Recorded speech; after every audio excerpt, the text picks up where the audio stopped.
Olá, meus amigos, meus irmãos. Hoje nós vamos começar mais um estudo do livro Nosso Lar, né? Vamos iniciar o capítulo 31, que tem o nome Vampiro. Mas antes da gente começar, primeiro assim a gente queria falar sobre a questão do nome em si, né? Assim que eu li a primeira vez, eu fiquei muito curiosa, porque quando eu vi vampiro, eu falei, meu Deus, será que existe vampiro, né? Negócio de sugar sangue? Como é que é isso? Né? Porque vem logo morcego, né? Conde Drácula, Batman, essas coisas na nossa cabeça, né? A gente fantasia logo, porque um nome, né, desse vampiro no plano espiritual. E aí, com a leitura, com o estudo, eu fui entendendo que o vampiro é um jeito, né, do espírito, tanto encarnado quanto desencarnado, viver, né? Então, a gente vai entender que um vampiro é aquela pessoa, aquele espírito, né, que só suga, só vem a nós, a vosso reino nada, sabe? Nunca está satisfeito com o que fazem para ele, por ele. Tá sempre pouco, ele sempre quer mais, ele sempre acha que tudo que você faz para ele é pouco. Nunca está satisfeito, sabe? Ele não quer nunca fazer nada por ninguém. Ele sempre acha que as pessoas, o mundo inteiro tem que fazer alguma coisa por ele, tem que parar tudo por causa dele. Então, esse é o estilo, né, de um espírito vampiro, né? Só que esses irmãos, eles esquecem que no universo, né, rege uma lei da vida que é a lei de cooperação, né? Que onde um tem que ajudar o outro, tá sempre, a gente nunca evolui, nunca faz nada sozinho, a gente está sempre em conjunto, né? Então a gente vai começar, já deu para dar uma noção do que significa vampiro, para ninguém ficar achando que no meio do livro aqui vai aparecer um Conde Drácula ou outra coisa. Então vamos lá. Vampiro. Eram 21 horas, ainda não havíamos descansado, senão em momentos de palestra rápida necessária à solução dos problemas espirituais. Lembrando, gente, que André Luiz estava de plantão. Vocês lembram? Era o primeiro dia, vamos dizer assim, né, de trabalho, de emprego de André Luiz, né? Ele estava de plantão nas câmaras de retificação. Ele ia fazer um plantão de 24 horas. Né? Já eram 21 horas e ali, né, como ele fala aqui, já estava só parava para conversar em coisas que relacionadas ao trabalho deles ali, problemas espirituais. Aqui, um doente pedia alívio. Ali, outro necessitava de passes de reconforto. Quando fomos atender a 2 enfermos no pavilhão 11, escutei gritaria próxima. Fiz instintivo movimento de aproximação, mas Narcisa deteve-me atenciosa. Não prossiga, disse. Localizam-se ali os desequilibrados do sexo. O quadro seria extremamente doloroso para os seus olhos. Guarde essa emoção para mais tarde, né? Ou seja, Narcisa estava falando para André, ó, você ainda não está preparado. Né? Eu sei que o instinto, né, assim, nossa, de quando alguém pede uma ajuda, a gente não pensa em nada, a gente quer correr para ajudar. Mas, assim como no plano físico, né, no plano aqui na Terra, existe bandidos, gente de má índole, pessoas que vão se aproveitar da gente, querem fazer maldade, no plano espiritual também. Então, Narcisa dá esse alerta para ele, calma, ó, você ainda não está preparado para isso. Aí ele continua, né, ela continua. Não insisti, André Luiz fala, não insisti. Entretanto, fervilhavam-me no cérebro 1000 interrogações. Abrira-se um mundo novo à minha pesquisa intelectual. Era indispensável recordar o conselho da genitora de Lísias a cada momento para não desviar da obrigação justa. Vocês lembram que... Estou olhando aqui o Thor. Vocês lembram que a dona Laura, ela falou pro André Luiz assim, olha, meu filho, disciplina, deixa a curiosidade de lado. Eu sei que você tem um espírito assim pesquisador, né? É um pesquisador, é um médico, tem a sua curiosidade aflorada, né? Devido à sua profissão e tudo mais, mas deixa isso de lado. Procure ajudar sem querer deixar a sua curiosidade vir acima de qualquer coisa, né? Dê a oportunidade ao trabalho. Foi o conselho que ela que a dona Laura deu para André Luiz. Aí ele fala: logo após as 21 horas, chegou alguém dos fundos do enorme parque. Era um homenzinho de semblante singular, evidenciando a condição de trabalhador humilde. Narcisa recebeu com gentileza, perguntando: que há, Justino? Qual é a sua mensagem? O operário que integrava o corpo de sentinela das câmaras de retificação respondeu aflito. Vamos dar uma pausa aqui, gente. Uma coisa interessante que a gente percebe aqui, né? Esse trabalhador, o Justino, como ele fala aqui, ó, ele integrava o corpo de sentinela das câmaras de retificação. O que isso quer dizer? Quer dizer que lá tem segurança, né? Lá tem os guardas. A gente tem que pensar, relembrar que a cidade de Nosso Lar não é uma coisa pequenininha, de jeito nenhum. Nosso Lar é enorme. Vamos imaginar assim um exemplo, São Paulo. Tá? Vamos imaginar São Paulo. A gente sabe que não dá pra gente ir andando de uma ponta da divisa de São Paulo com outro estado até a outra. De uma ponta a outra de São Paulo a gente não consegue ir andando, né? Então a gente precisa do quê? De locomoção para fazer esse percurso todo. Nosso Lar é assim, gente, é muito grande, muito extenso. A gente lembra pra gente lembrar aqui, na época que André Luiz estava fazendo uma visita, ele pegou o aeróbus, né? E ele andou de aeróbus por umas, acho que não sei se foi por horas, não sei se foi quantas horas ele andou, numa velocidade assim altíssima para cruzar a cidade toda. Então ele levou horas. E o aeróbus é uma velocidade assim que eu não sei nem dizer de tão rápida que é. E ele demorou. Então vocês têm noção da distância. Então, cada extremidade de Nosso Lar, cada entrada de Nosso Lar tem a sentinela, tem os seguranças. Lembrando que Nosso Lar é vizinho ao umbral. Então, para que haja um trabalho tranquilo, com harmonia, é necessário que tenha assim as seguranças, sentinela, para não haver perturbação, né? Então vamos lá.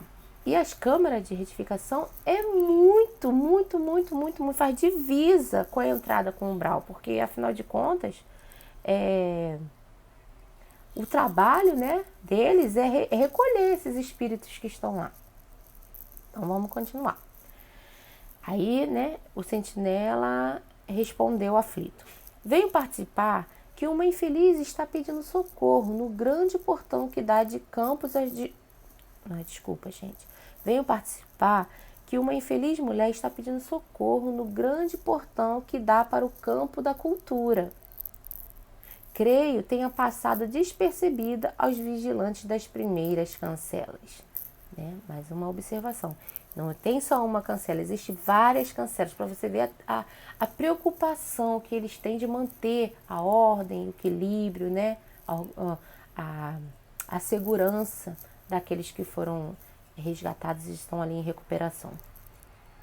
E por que não atendeu? Interrogou a enfermeira. O servidor fez um gesto de escrúpulo e explicou: segundo as ordens que nos regem, não pude fazê-lo, porque a pobrezinha está rodeada de pontos negros. Que me diz? Revidou Narcisa assustada. Sim, senhora. Aí ela falou, né? Então o caso é muito grave. Curioso, seguia a enfermeira atrás do campo enluarado. A distância não era pequena.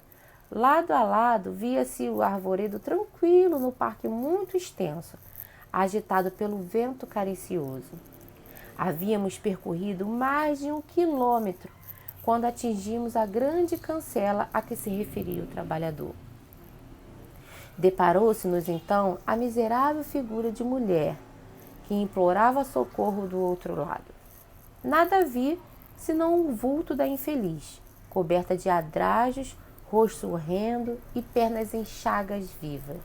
Mas Narcisa parecia divisar outros detalhes, imperceptíveis ao meu olhar, dado o assombro que estampou na fisionomia ordinariamente calma. Nesse momento, André Luiz, quando ele olhou para aquela irmãzinha que estava lá, ele só viu a parte exterior, né? Ele viu o externo dela, né? Diferente da Narcisa. A Narcisa conseguiu já visualizar algo que o André Luiz ainda não estava pronto, não estava preparado, não estava apto a enxergar. Narcisa, já com a sua experiência, conseguiu enxergar mais a fundo que o André Luiz, que são esses pontos pretos que eles estão falando aqui, né? Os pontos negros. Vamos entender à frente o que significa isso. Então, vamos lá. Filhos de Deus, bradou a mendiga ao avistar-nos. Dai-me abrigo à alma cansada. Onde está o paraíso dos eleitos, para que eu possa fruir a paz desejada? Aquela voz lamuriosa sensibilizava meu coração. Narcisa, por sua vez, mostrava-se comovida, mas falou em tom confidencial. Não está vendo os pontos negros? Aí o André Luiz respondeu, não. Sua visão espiritual ainda não está suficientemente educada. E depois de ligeira pausa, continuou. Se estivesse em minhas mãos, abriria imediatamente a nossa porta. Mas quando se trata de criaturas nessas condições, nada posso resolver por mim mesma. Preciso recorrer ao vigilante-chefe em serviço. Olha, vocês têm uma noção, né? Mesmo Narcisa sendo uma enfermeira, já, né, que anos trabalhando, né?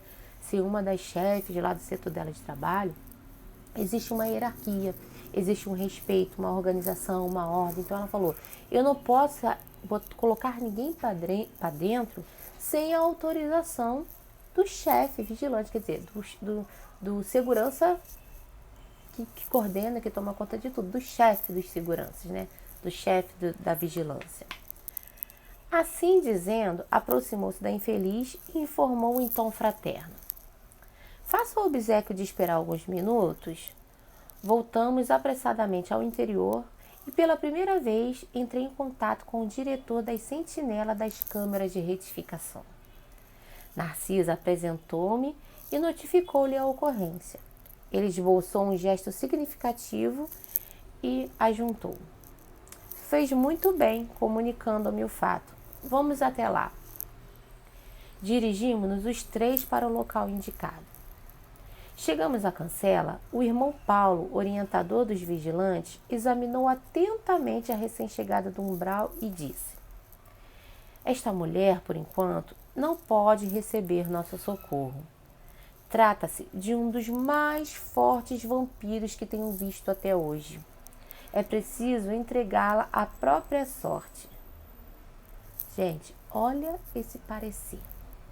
Olha, sim, vamos a primeira instância, primeiro instante, quando eu li esse trecho, eu falei assim, meu Deus, ele está negando ajuda, né? Esse chefe da vigilância, ele está negando de ajudar essa senhora que foi lá pedir, né, com tanto apelo, né, querendo ajuda. Eu achei isso estranho, né? Mas depois, no decorrer da leitura, né, a gente foi entendendo que às vezes, gente, acha que a gente tem que ser bonzinho o tempo todo. E ser bonzinho não é ser bom, sabe? Quando a gente é bonzinho, a gente passa por cima de algumas coisas, finge que não tá vendo outras coisas para tentar ser bonzinho. E às vezes aquela nossa atitude complica e prejudica outras coisas, sabe? A gente precisa refletir com relação a isso. Diferente de quando a gente é bom. Quando a gente é bom, a gente é justo. Por isso, Deus é soberanamente bom. Mesmo que às vezes a gente tenha que passar por algumas coisas, mas Ele é bom. Ele não é bonzinho. Porque se fosse bonzinho, ele ia falar, tô com pena dela, eu vou deixar ela passar por isso daí, vou tirar isso aqui, não vou deixar ela passar por isso não. E a gente nunca aprende, a gente nunca consegue resgatar, a gente não se torna pessoas melhores, porque é o famoso jeitinho brasileiro, né? Sou boazinha, vou fazer vista grossa, vou fingir que não vi isso. E acaba que a gente vai sendo injusto, né? E não vai percebendo as reais intenções das pessoas. Então, nesse momento aqui, não é que ele foi ruim, ele foi bom. A gente vai ver mais na frente, com o decorrer da leitura. Senti-me escandalizado. Não seria faltar aos deveres cristãos abandonar aquela sofredora ao azar do caminho? Cadê a caridade, né? André Luiz pensou, cadê a caridade? Como que ele vai falar que não? Não seria isso? Falta de deveres cristãos? Narcisa, que me pareceu compartilhar da mesma impressão, adiantou-se suplicante. Ou seja, gente, até Narcisa se sensibilizou, né? Para vocês terem uma noção. Mas, irmão Paulo, não há um meio de acolhermos essa miserável criatura nas câmeras? Permitir essa providência, esclareceu ele. Seria trair-me a função de vigilante. Ou seja, o dever dele era esse. Era identificar quem realmente estava apto para receber ajuda, gente. Porque, vamos analisar, sabe? Às vezes, para a gente ajudar alguém, a pessoa precisa querer ser ajudada. Porque senão a gente complica, a gente piora a situação. Porque é o que eu estou falando, às vezes a gente quer ser bonzinho e falar, eu vou ser bonzinho, vou deixar, vou passar por cima disso, vou passar a mão na cabeça, vou trazer essa pessoa. Mas a pessoa ainda não está preparada, ainda não entendeu onde está errando, ainda não decidiu mudar, sabe? E a gente fica ali, ó, dando um murro em ponta de faca porque a gente é bonzinho. E ser bom, gente, é ser justo, é ser enérgico. Você pode ser bom e ser enérgico, ser correto, sabe? E a gente está aprendendo essa lição aqui. Então, vamos lá. Cara, ele falou, né? Permitir que ela entre, esclareceu ele, seria trair a minha função de vigilante. Essa é a minha função de chefe, né? É dever meu proteger nosso lar. É dever meu proteger as câmeras de retificação. Então, ele não podia dar mole, né? Não podia. Ele sabia, ele conseguia enxergar, ele era preparado para isso. Então, a pessoa quando tem um cargo lá de chefia, né? Uma função como eu vou falar, de chefe, não é porque alguém foi bonzinho com ele e deu essa oportunidade porque, eu vou fazer média com um amigo meu. Não, lá não existe isso. Se ele tem uma função de chefia, ele merece, ele está apto, ele trabalhou, ele evoluiu para isso, tá? Então, vamos lá. E indicando a mendiga que esperava a decisão, a gritar impaciente, exclamou para a enfermeira. Já notou, Narcisa, algumas coisas além dos pontos negros? Ou seja, né, além do que ela estava vendo ali aparentemente, o vigilante estava vendo ainda mais coisas. Olha que interessante, né? A visão do André Luiz não via nada, da Narcisa via os pontos negros, mas o chefe da vigilância, né, o irmão Paulo, ele estava vendo muito além daquilo ali. Olha só, para você ver o tamanho do preparo desse espírito. Aí ele fala, agora era a minha instrutora de serviço respondendo negativamente. André Luiz falou, né? Antes era André Luiz falando que não estava vendo os pontos negros, agora já era a instrutora de serviço dele falando também que não estava vendo algo além. Pois vejo mais, respondeu o vigilante-chefe. Baixando o tom de voz, recomendou. Conte as manchas pretas. Narcisa fixou o olhar na infeliz e respondeu, após alguns instantes. 58. O irmão Paulo, com a paciência dos que sabem esclarecer com amor, explicou. Esses pontos escuros representam 58 crianças assassinadas ao nascerem. Em cada mancha, vejo a imagem mental de uma criancinha aniquilada, umas por golpes esmagadores, outras por asfixia. Essa desventurada criatura foi profissional de ginecologia, ou seja, ela era médica, né, gente, e fazia aborto. Olha isso.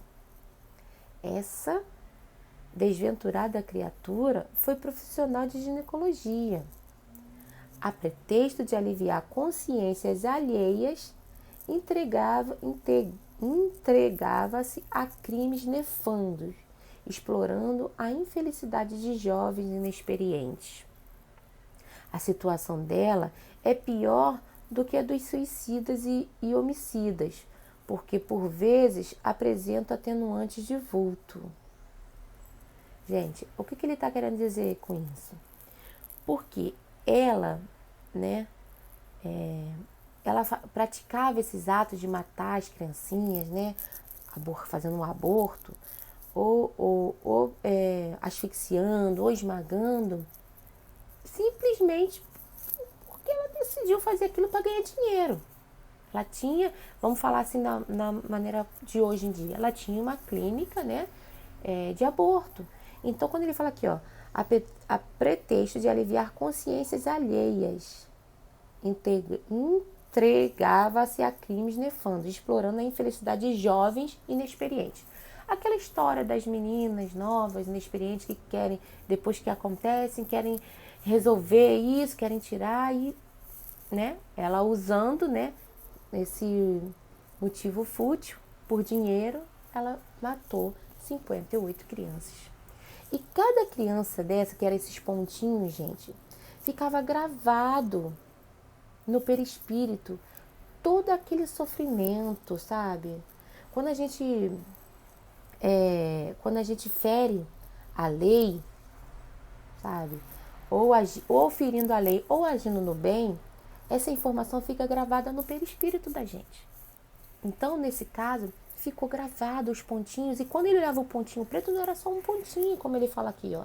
Ele conseguia ver a imagem mental, ele conseguia via aquele espírito relembrando o momento que ele foi assassinado, o sofrimento, a dor, o desespero, sabe?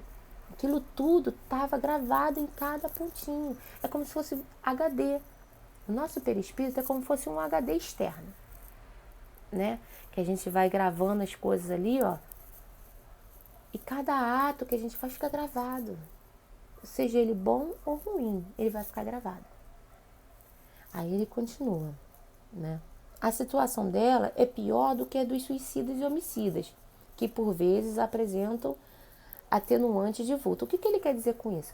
Porque às vezes, no ato de desespero, uma pessoa tira a própria vida, uma pessoa mata a outra, mas teve um atenuante, não foi uma sucessão de fatos que aconteceu e acabou, no ato de desespero, cometendo um crime, seja suicídio ou homicídio. Diferente dessa mulher, ela estava fazendo aquilo por dinheiro. Aí continua, né? Recordei assombrado os processos da medicina, em que muitas vezes enxergara de perto a necessidade de eliminação de nascituros para salvar o organismo materno, nas ocasiões perigosas. Mas, lendo-me o pensamento, o irmão Paulo acrescentou. Olha que interessante, né? André Luiz, quando escutou aquilo, ele já começou a lembrar da época que ele era médico e das vezes que ele teve que fazer esse procedimento, né? De ter que, de repente, tirar um feto para poder salvar a vida da mãe. Mas, né? O irmão aqui, ele lendo o pensamento, ele vai explicar a diferença para André Luiz, né? Aí ele fala assim, ó, o irmão Paulo fala assim: não fala aqui de providências legítimas que constituem aspecto das provações redentoras. Refiro-me ao crime de assassinar os que começam a trajetória na experiência terrestre com o direito sublime da vida, né? Aqui ele está falando que não é porque ele...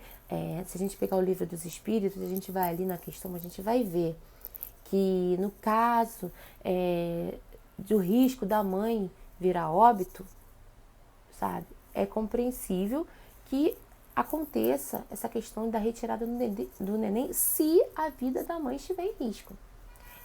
Qual vai salvar entre uma e outra? Salva-se aquela que já está na encarnação, que já está vivendo.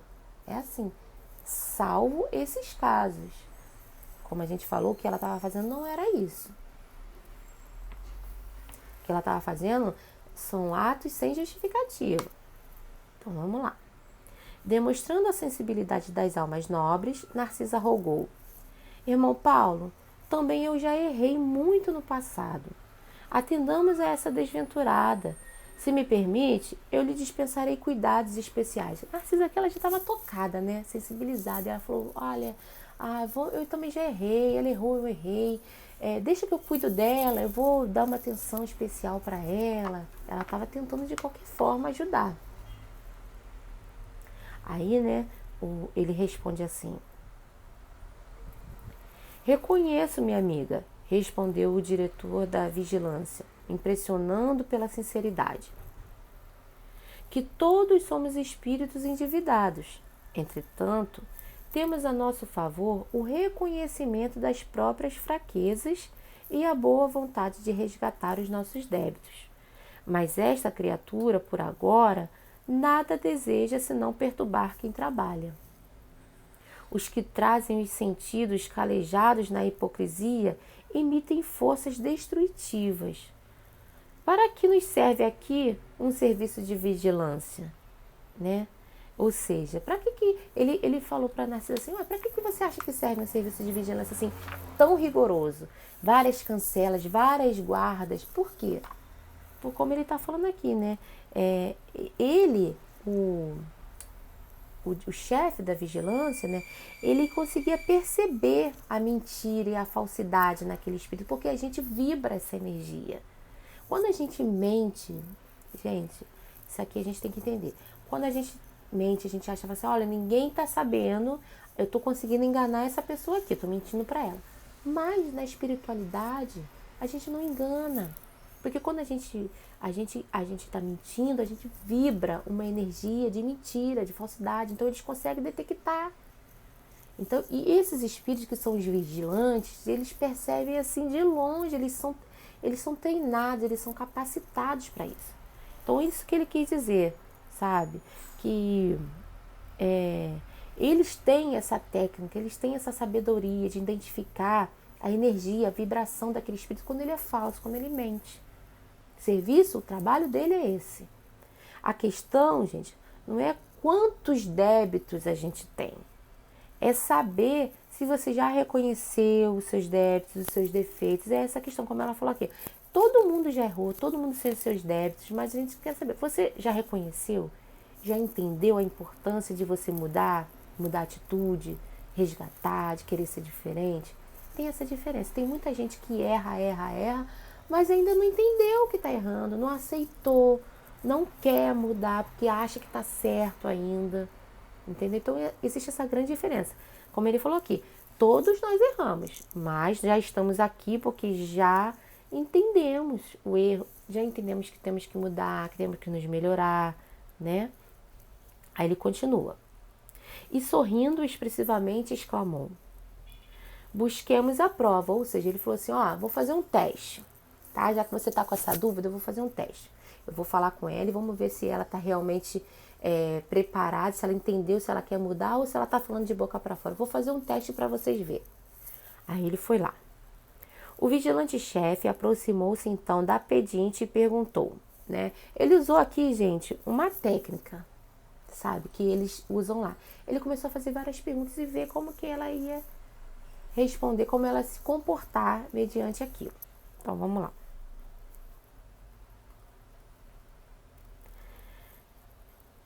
Que deseja a irmã do nosso concurso fraterno? Ele perguntou a ela, né? Vamos ver, o que você deseja?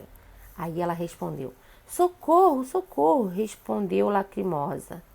Mas minha amiga, ponderou acertadamente, é preciso sabermos aceitar o sofrimento retificador. Por que razão tantas vezes cortou a vida a entezinhos frágeis que iam à luta com a permissão de Deus? Olha só o que ele perguntou, gente. Eu vou ler de novo, que eu não sei se eu li, se vocês entenderem. Ele perguntou para ela assim, é preciso sabermos aceitar o sofrimento de retificador. Por que razão tantas vezes cortou a vida de entezinhos frágeis que iam à luta com a permissão de Deus? Por que você fez aborto nessas criancinhas, né, que com a permissão de Deus estavam vindo à vida? Ouvindo-o inquieta, ela exibiu terrível caratonha de ódio e bradou. Agora vocês vão ver a mudança dela, né? Ele, nesse momento, ele atingiu o ponto certo, ele tocou na ferida dela, sabe? A máscara dela caiu, vocês vão ver aqui, sabe? A vibração dela de hipocrisia, de fingimento, olha só, vamos lá ver. Aí, né, ela bradou. Quem me atribui essa infâmia? Minha consciência está tranquila, canalha. Empreguei a existência auxiliando a maternidade na terra. Fui caridosa, fui crente, boa, pura. Olha isso, gente. Ela se esqueceu que, né, abre aqueles hologramas e vai aparecendo um filme de tudo aquilo que a gente fez e deixou de fazer. Né? A máscara dela nesse momento caiu. Não é isso que se observa na fotografia viva dos seus pensamentos e atos. Creio que a irmã ainda não recebeu nem mesmo o benefício do remorso. Quando abrir sua alma à bênção de Deus, reconhecendo as necessidades próprias, então volte aqui. Ou seja, gente, ele foi firme com ela, né? Ele foi firme, ele foi bom, mas ele foi firme. Ele falou, olha, quando você tiver remorso, quando você entender realmente como são as coisas, o que você errou, quando você perceber, entender, você volta. Mas hoje você ainda não tem, nem remorso você tem. Você não acredita nos seus erros, você acha que você acertou o tempo todo.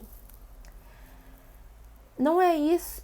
Aí, né, irada, ela respondeu, demônio, feiticeiro, sequaz de Satã, não voltarei jamais. Estou esperando o céu que me prometeram, que eu espero encontrar. Como, gente, ajudar uma pessoa assim, né? Ela não quer ser ajudada. Ela quer os benefícios, né? Ela quer, vem a nós, ela se acha perfeita, ela se acha que ela fez tudo certo, ela não reconheceu em nenhum momento seus erros. Ela acha assim que ela merece tudo de melhor. É isso que ela acha. Assumindo atitude ainda mais firme, falou o vigilante-chefe com autoridade. Faça então o favor de retirar-se. Não temos aqui o céu que deseja. Estamos numa casa de trabalho, onde os doentes reconhecem o seu mal e tentam curar-se junto dos servidores de boa vontade. A mendiga objetivou atrevidamente. Não lhe pedi remédio, nem serviço. Estou procurando o paraíso que fiz por merecer praticando boas obras. Gente, olha isso. Como que a gente ajuda uma pessoa que não quer ser ajudada, né? Como? E endereçando-nos, dardejante olhar de extrema cólera, perdeu o aspecto de enferma ambulante, retirando-se a passo firme, como quem permanece absolutamente senhor de si. Ou seja, aquela pobre coitinha já pegou toda a força, toda a energia dela de raiva e saiu batendo o pé, né? Acompanhou-a o irmão Paulo com o olhar durante longos minutos e, voltando-se para nós, acrescentou: observar o vampiro? Exibe a condição de criminosa e declara-se inocente. É profundamente má e afirma-se boa e pura. Sofre desesperadamente e alega tranquilidade. Criou um inferno para si própria e assevera que está procurando o céu. Isso aí é o que, né, gente? Expectativa versus realidade, né? A pessoa cria uma expectativa, ela acha que ela é a 100% certa, todos os seus atos estão corretos, está todo mundo errado e mesmo passando pelas dificuldades, ela é tão orgulhosa, tão vaidosa, sabe? Tão senhora de si, que tudo que ela passa, ela acha que não está passando nada de errado, está tudo certo, né? Ela cria uma expectativa que não tem nada a ver com a realidade. Ante o silêncio, como quem ouvíamos a lição, o vigilante-chefe rematou: é imprescindível tomar cuidado com as boas e más aparências. Naturalmente, a infeliz será atendida a Lourdes pela vontade divina, mas, por princípio de caridade legítima, na posição em que me encontro, não lhe poderia abrir nossas portas. Olha isso que ele quis dizer, gente. Olha, com certeza uma hora ela vai ser ajudada, uma hora, né, ela vai ser atendida pela a bondade divina, mas agora, nesse momento, ela infelizmente ainda não está preparada para ser ajudada. Sabe quando você está doente e você rejeita o remédio? Você não quer aceitar que você está doente, você não toma remédio, você não quer se tratar. É mais ou menos isso, sabe? Vocês repararam que ela falou, eu não pedi remédio nem serviço. Ela acha que não está doente, né? Ela não quer o serviço para melhorar, ela não quer o remédio para melhorar. O que ela quer fazer em nosso lar, então, gente? No caso, ela quer perturbar. quer tirar proveito das coisas, ela quer ficar ali nos lugares bem bons, mas não quer trabalhar, ela não quer se melhorar. Ela não quer isso, porque ela acha já que ela é um ser de luz. Então, aqui é aquela questão que a gente falou, sabe? Ser bom e ser bonzinho. Ser bonzinho não é legal, gente. A gente tem que ser bom. O bom, ele é justo. O bonzinho, ele dá brecha para algumas coisas, sabe? Ele dá aquele jeitinho, dá aquele benefício para alguém que seja de estima dele, sabe? Ah, mas eu gosto dele, sabe? Ele é meu amigo, eu vou dar essa oportunidade, eu vou dar essa vaguinha para ele aqui. E no plano espiritual não existe isso. Existe merecimento, existe trabalho, existe dedicação, existe realmente querer mudar, gente. A diferença em ser bondoso e ser bonzinho é que você acaba sendo injusto, porque abre exceção para quem não merece, né?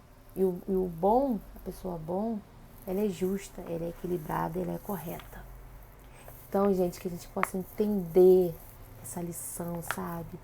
E a gente consegue perceber que, às vezes, em alguns momentos da nossa vida, a gente acaba sendo também vampiro. A gente acaba também tomando esse tipo de atitude, de não reconhecer o nosso erro, não querer o remédio, sabe? Então, que a gente possa analisar os nossos passos, porque a gente sempre tem o hábito de querer analisar o outro, julgar o outro, observar o outro. E quando, na verdade, quem precisa ser analisado, quem precisa ser mudado, quem precisa ser curado, somos nós mesmos, sabe? Como nossos irmãos dizem, a salvação é individual. Fiquem com Deus. Até o próximo capítulo, tá?